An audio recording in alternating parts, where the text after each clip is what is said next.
ગણેશ ઉત્સવની ઉજવણી આનંદ ઉલ્લાસ સાથે કરવામાં આવી રહી છે, ત્યારે નવસારી ચંદનવન ગણેશ મંદિરના યુવાનો દ્વારા ટાઈપરાઇટર, જૂના કોમ્પ્યુટરો, કીબોર્ડો, રમકડા તેમજ ઘરમાં બિનઉપયોગી 200 જેટલી વેસ્ટ વસ્તુઓમાંથી અદ્ભુત તસવીર બનાવવામાં આવી છે.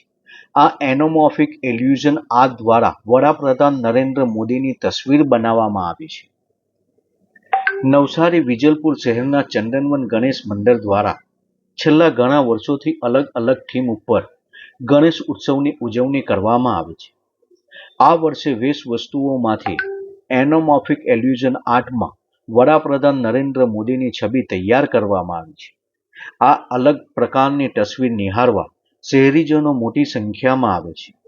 આ કલાકૃતિ બનાવવા માટે નવસારી વિજલપુર શહેરના ચંદનવન સોસાયટીના યુવાનોએ પોતાની સોસાયટી અને આજુબાજુના વિસ્તારોમાંથી લોકોના ઘરે ઘરે ફરી બિનજરૂરી રમકડા, ટાઈપરાઇટર, જૂના કોમ્પ્યુટરો, કીબોર્ડ સાથે ઘરોમાં બિનઉપયોગી 200 જેટલી વેસ્ટ વસ્તુઓ એકત્રિત કરી હતી.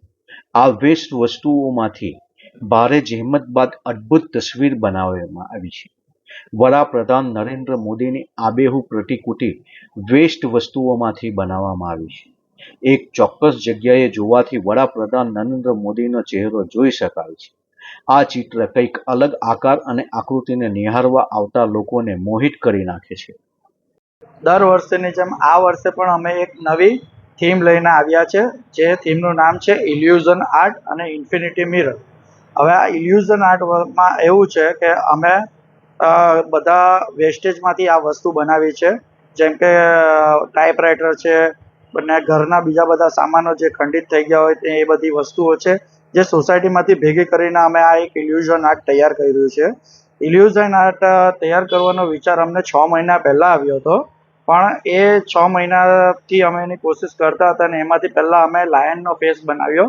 પણ લાયનનો ફેસ બનાવતા અમને એટલો સંતોષ ન થતા પછી અમે વિચાર કર્યો કે ઇન્ડિયાના લાયન કોણ છે, તો કે ઇન્ડિયાના લાયન આપણા શ્રી નરેન્દ્રભાઈ મોદી. તો એમનો ફેસ અમે ક્રિએટ કરતા હતા. તો એમનો ફેસ છેલ્લા અમે 1.5 મહિનાથી એમનો ફેસ ક્રિએટ કરતા હતા, પણ એમાં અમને સક્સેસ મળતી ન હતી. પછી અમે બધું એ બાપા પર છોડીને અમે બાપાના મંડપનું કામ હાથમાં લીધું. બાપાના મંડપનું કામ કરતાં કરતાં અમને એક ભાઈ મળ્યા, જે સાંભળી બી નથી શકતા અને બોલી બી નથી શકતા, પરંતુ એ ભાઈનું નામ છે જયભાઈ. અને એ ભાઈએ અમને આ પ્રતિકૃતિ તૈયાર કરવા માટે ઘણી મદદ કરી છે, અને એમનો ખૂબ સહયોગ છે, અને એમના સહયોગથી જ આ વસ્તુ અમે કરી શક્યા છે. તેના માટે જયભાઈનો ખૂબ ખૂબ આભાર. અને બીજા સર્વ ભાવિક ભક્તોને જણાવું છું કે આ એક આર્ટ અમે તૈયાર કર્યું છે, તો તમે બધા સૌ દર્શન કરવા પણ આવજો અને એની સાથે ઇલ્યુઝન આર્ટની મજા પણ લેજો.